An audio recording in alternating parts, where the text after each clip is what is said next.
Hi guys, welcome to my YouTube channel. Hi guys, it's me Chris. Hi guys, it's me Chris. Hi guys, it, it's me Krista. Hi guys, it's me Kristan and welcome to my YouTube channel. So, kung bago ka pa lang dito, subscribe na at i-hit mo na ang notification bell below para ma-notify ka kung may bagong video i-upload. So, today's video is tuturuan ko kayo kung paano gumawa ng sarili nyong video thumbnail para sa mga videos nyo sa YouTube. And if you're interested, just keep on watching.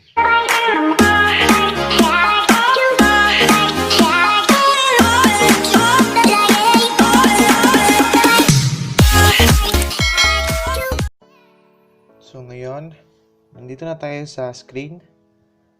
Ang dalawang app na ating gagamitin ay ang Pixelab at ang background eraser. Ang una nating gagamitin ay ang background eraser.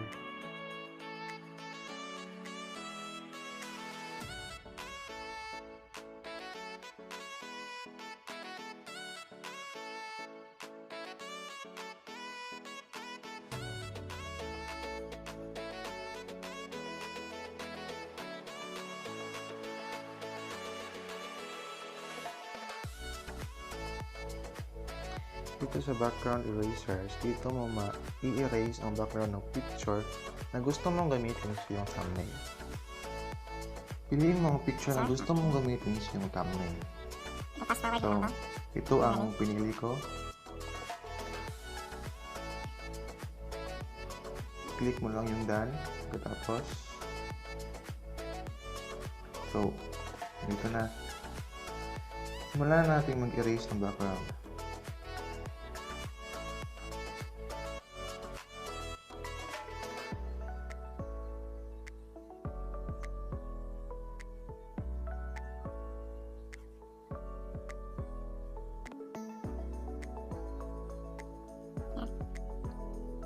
So, dapat yun lang, erase lang erase.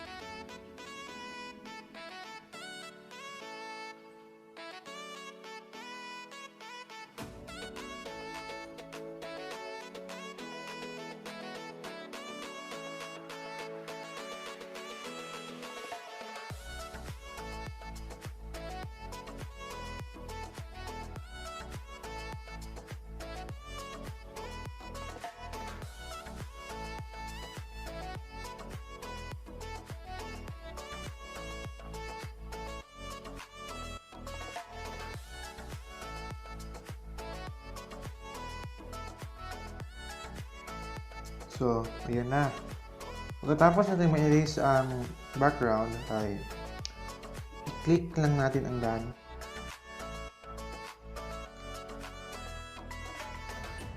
And save.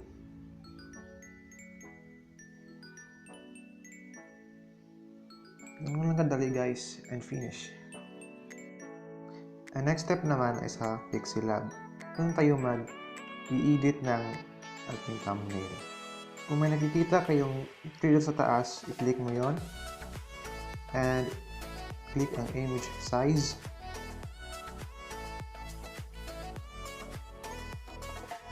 At palitan ang custom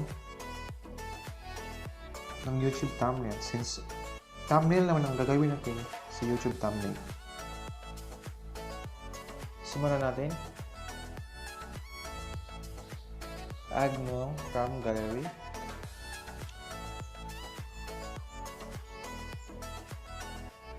So, pumili ka ng background na gusto mo para sa yung thumbnail. Resize mo lang. And, done. Ayan. Tas,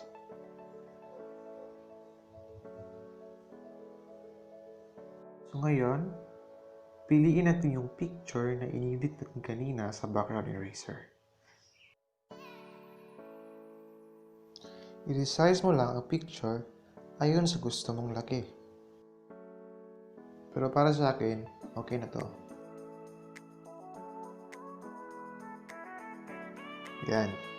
Sunod naman, ilalagyan natin ng stroke. click enable. I-adjust mo lang ang stroke na gusto mong ilagay sa picture.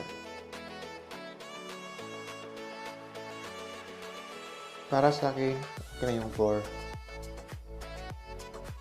And check.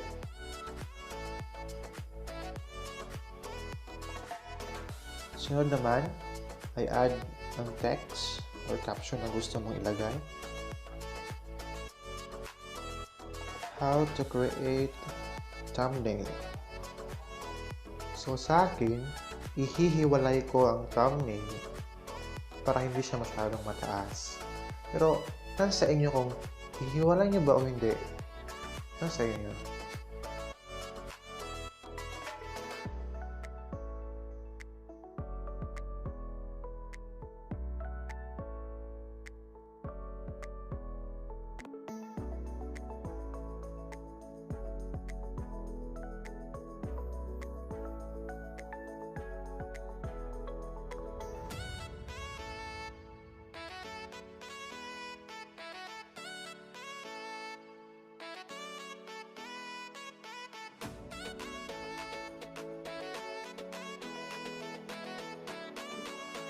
Resize.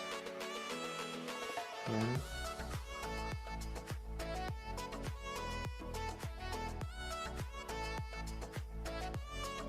Yan. Tapos na ang ating thumbnail. Save mo lang as image and save to gallery.